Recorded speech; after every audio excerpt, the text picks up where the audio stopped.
2015 से 2016 के बीच ऑडिबल सबसे ज़्यादा पॉपुलर स्पॉन्सर्स में से एक था यूट्यूब में। उसके बाद से ऑडिबल की स्पॉन्सरशिप तो आजकल हमको कम दिखती है, मगर ऐसा इसलिए नहीं है कि स्पॉन्सरशिप ने अच्छा काम नहीं किया, मगर एक्चुअली उन्होंने कुछ ज़्यादा ही अच्छा काम कर दिया। क्योंकि ऑडिबल जो है वो एक मोनोपोली बन चुका है पिछले कई सालों में, जिसका मार्केट शेयर आज 63.4% का है। तो इसी वजह से ऑडिबल को खुद की मार्केटिंग करने की ज़रूरत ही नहीं पड़ती, क्योंकि यूएस के ऑडियो बुक लिसनर्स को पहले से ही वो पसंद है। मगर जैसा कि मोनोपोलीज के साथ कॉमन होता है, ऑडिबल जो है उन्होंने अपनी मोनोपोली का इस्तेमाल करके यूज़र के अगेंस्ट जाना शुरू कर दिया। मैं उनके लिसनर्स की बात नहीं कर रहा, मगर उनके tens of thousands authors, writers की बात कर रहा हूँ, जो कि पूरे प्लेटफॉर्म को चलाते हैं।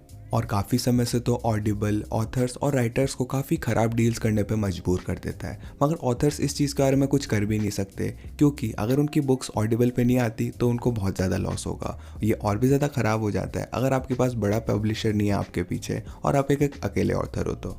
मगर हो सकता है ये सारी चीज़ें बदल जाए, क्योंकि एक ऑथर जिनका नाम है ब्रैंडन सैंडरसन, उन्होंने एक मूवमेंट चलाई ऑडिबल के अगेंस्ट इस साल की शुरुआत में। सैंडरसन ने बोल्ड चॉइस बनाई कि वो अपनी किताबों को ऑडिबल में डालेंगे ही नहीं, भले उनको पैसे का कितना भी लॉस हो। और एटलीस्ट उन्होंने तो ऐसा ही सोचा था, मगर आपको पता है रीडर्स और सपोर्टर्स ने इतना ज़्यादा सपोर्ट किया सैंडरसन को जितना हमने पहले कभी नहीं देखा था। सैंडरसन ने एक किकस्टार्टर को लॉन्च किया जिसका गोल था $1 मिलियन को रेज करने का, मगर आपको पता है कितने रेज हुए? $41.7 मिलियन, वो भी सिर्फ 30 दिनों के अंदर। इसकी वजह से ये किकस्टार्टर दुनिया का सबसे ज़्यादा सक्सेसफुल किकस्टार्टर रहा है। अब मुझे ये तो नहीं पता 1,85,000 लोगों में से कितने लोग उनकी किताब को एक्चुअल में पढ़ेंगे जब वो आएगी, मगर ये चीज़ जो है इसे और भी इंप्रेसिव बना देता है, क्योंकि इतने सारे लोग सैंडरसन के साथ है, ना कि सिर्फ उसकी नई किताब का एक्सेस पाने के लिए, मगर एक स्टेटमेंट बनाने के लिए अमेज़ॉन की मोनोपोली के ऊपर ऑडिबल के साथ। तो ज्वाइन करो मुझे और हम देखेंगे ऑडिबल की हिस्ट्री की सबसे बड़ी कंट्रोवर्सी को।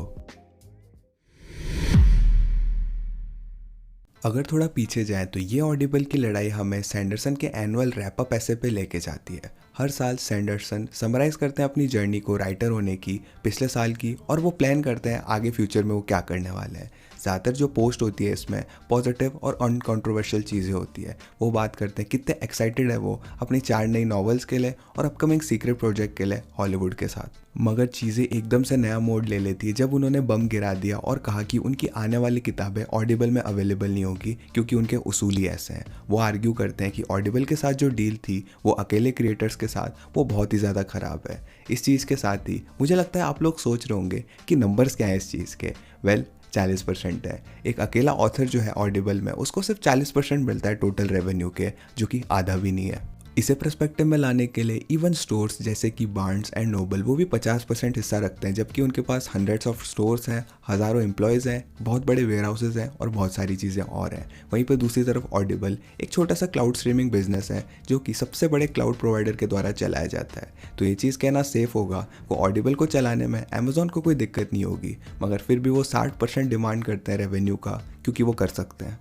इस चीज़ के बारे में एक बार ज़रा सोचना, इवन एप्पल, वो कंपनी जो हाई मार्जिन्स के लिए जानी जाती है, वो भी सिर्फ 30% देती है ऐप स्टोर रिलेटेड रेवेन्यू का। ऑडिबल वहीं पे डबल ले रहा है इस चीज़ का, मगर चीज़ें और ख़राब हो जाती है, क्योंकि जो 40% रेवेन्यू शेयर है ना जिसकी हम बात कर रहे हैं, वो एप्लीकेबल होता है अगर ऑथर जो है वो सिर्फ ऑडिबल में बेचता है तो अपनी किताब को, और अगर वो कहीं और बेचता है अपनी ऑडियो बुक्स को तो सिर्फ 25% रेवेन्यू मिलेगा ऑडिबल से उसे। दूसरे शब्दों में ऑडिबल 3 गुना ज़्यादा अमाउंट रखता है जितना कि एक्चुअली में ऑथर को मिलता है, और ये तो खर्चों को भी नहीं मिला है इसमें हमने। ऑडिबल में पब्लिश करना किसी भी तरह से फ्री नहीं है। अगर आपको चाहते हो कि लोग आपके ऑडियो बुक को सुने तो आपको प्रोफेशनल वॉइस ओवर करवाना पड़ेगा, जो कि $200 से $300 हर घंटे कॉस्ट करता है। अब इसे $200 मान लेते हैं कंजर्वेटिवली एस्टिमेट करने के लिए, तो जो एवरेज ऑडियो बुक है वो 10 घंटे लंबी होती है, तो हम अराउंड $2000 की बात कर रहे हैं, और वो सिर्फ वॉइस ओवर के लिए। इसी के साथ ही आपको एक स्टूडियो भी भाड़े पे लेना पड़ेगा और एक ऑडियो इंजीनियर को भी पैसे देने पड़ेंगे ईक्यू को परफेक्ट करने के लिए और ख़राब पार्ट्स को हटाने के लिए। और जब तक कि आप पूरी ऑडियो बुक को कंप्लीट करोगे आप $4,000 से $8,000 दे चुके होंगे। प्रोडक्शन स्टूडियो जो है वो पूरी प्रोसेस को कर लेते हैं शुरुआत से एंड तक, वो अराउंड $6,000 का चार्ज लेते हैं, तो हम इसी को मानेंगे। और रेवेन्यू की बात करें तो एवरेज ऑडियो बुक जो है वो $20 से $30 में बिकती है, और अपन आराम से एज्यूम कर लेते हैं कि छोटे ऑथर्स जो हैं उन्हें $20 मिलते होंगे। इसका मतलब ये है कि ऑडिबल की एक्सक्लूसिविटी डील के साथ भी ऑथर्स को 750 कॉपीज़ बेचनी पड़ेगी इससे पहले कि वो एक पैसे का भी प्रॉफिट कमा सकें। अगर वो एक्सक्लूसिव नहीं रहना चाहते ऑडिबल के साथ तो उन्हें अब 1200 कॉपीज़ बेचनी पड़ेगी सेम $6000 कमाने के लिए ऑडिबल से।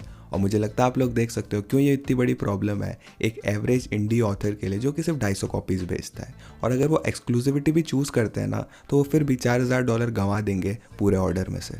इन खर्चों से बचने के लिए ऑथर्स कई बार रेवेन्यू शेयरिंग डील करते हैं वॉइस एक्टर या नरेशन कंपनी के साथ, मगर ये ऑथर की कमाई को और कम कर देता है सिंगल डिजिट लेवल्स तक। इसका मतलब ये है कि ऑडिबल जो है वो 10 गुना ज़्यादा रेवेन्यू लेकर आता है पर कॉपी जो वो बेचता है एक्चुअल ऑथर से भी।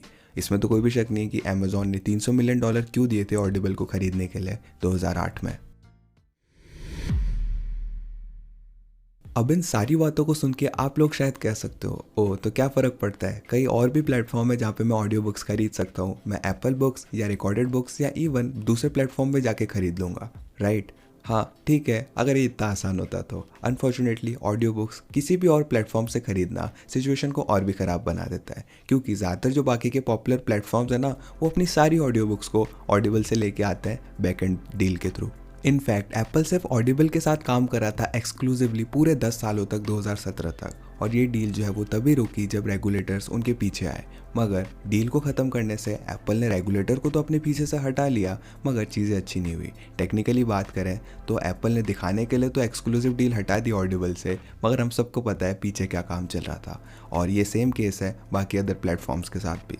तो अगर आप इन रीसेलर से खरीद रहे हो कुछ भी तो आप अनफॉर्चुनेटली चीज़ों को और ख़राब कर रहे हो, क्योंकि ना कि सिर्फ अमेजोन को पैसा कमाना है मगर एप्पल या जो भी रीसेलर है उसे भी कमाना होगा। इसी की वजह से ऑडिबल जो है अपनी फ़ीस को बढ़ा लेता है और इसी वजह से आज हम इस सिचुएशन में आए हैं।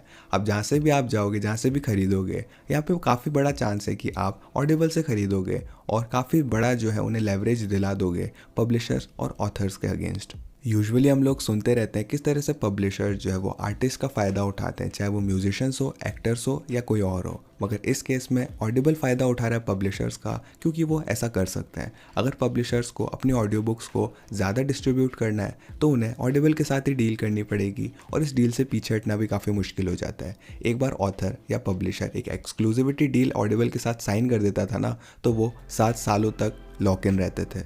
मगर एक चीज़ अच्छी है, कुछ दंगों की वजह से ये टाइम जो है वो 90 दिन तक गिर चुका है, मगर ये अभी भी अच्छा नहीं है। जब आप सोचोगे कि लॉक इन पीरियड होता ही क्यों है, क्योंकि नॉर्मली एक रिकॉर्ड कंपनी या पब्लिशर जो है उनका लॉक इन पीरियड इसलिए होता है क्योंकि उन्होंने बहुत बड़ी इन्वेस्टमेंट कर दी होती है आर्टिस्ट में, चाहे वो किताबों को प्रिंट करके हो या फिर रिकॉर्डिंग स्टूडियो को पैसे दे के हो।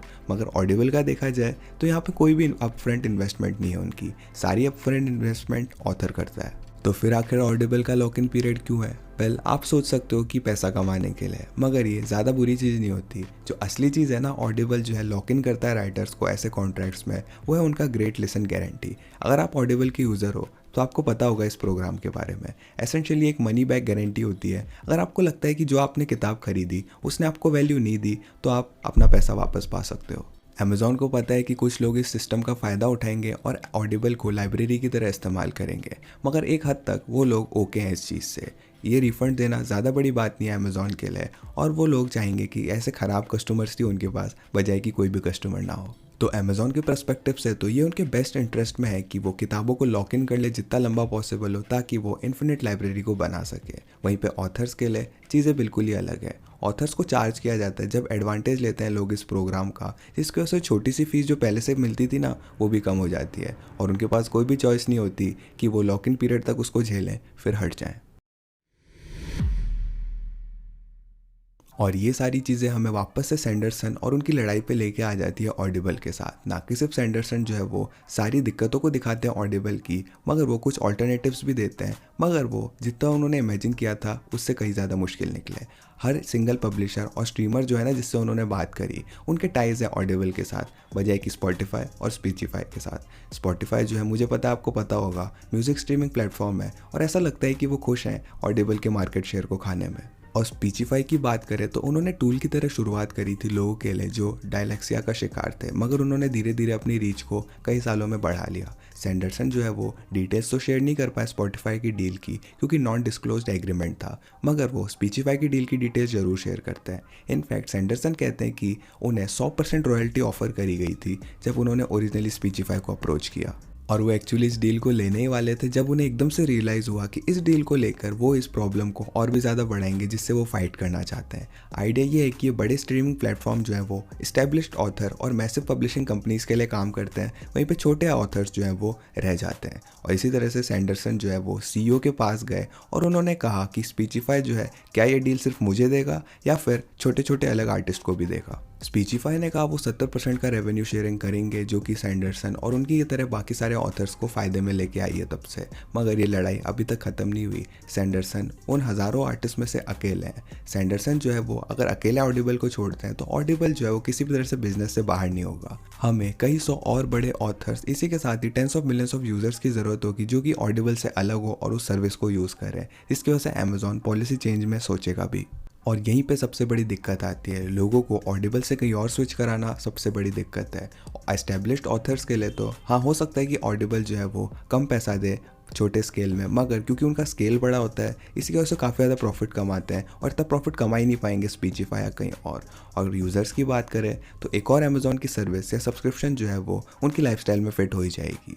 उनके पास पहले से किंडल का या एलेक्सा स्मार्ट स्पीकर का सब्सक्रिप्शन होगा और दोनों ही प्राइम के साथ जोड़ लिया जाए तो ऑडिबल का सब्सक्राइबर जो है वो काफ़ी वैल्यूएबल हो जाता है। और जितना कि लोगों को लगेगा उनके सारे पॉपुलर फेवरेट ऑथर्स काफ़ी अच्छे से कर रहे हैं तो वो बिल्कुल भी स्विच नहीं करेंगे जहाँ से वो पहले से ही सुन रहे हैं। और ये चीज़ सेंस भी बनाती है क्योंकि यही अमेज़ॉन का ओरिजिनल प्लान था, लोगों को सोने की हथकड़ियाँ पहना दो एस्टेब्लिश्ड ऑथर्स और यूज़र्स में, ताकि वो रेवेन्यू और प्रॉफिट खुद के लिए बना सकें। और ये चीज़ ऑडिबल के साथ हुई। एक और पॉपुलर यूट्यूब का स्पॉन्सर था जो कि इतना अच्छा नहीं था, वो है स्किल शेयर। और इस वीडियो को देखना उसके बारे में जानने के लिए। तब तक के लिए मैं था चिरंजीव, मैं मिलता हूँ आपसे अगली वीडियो में।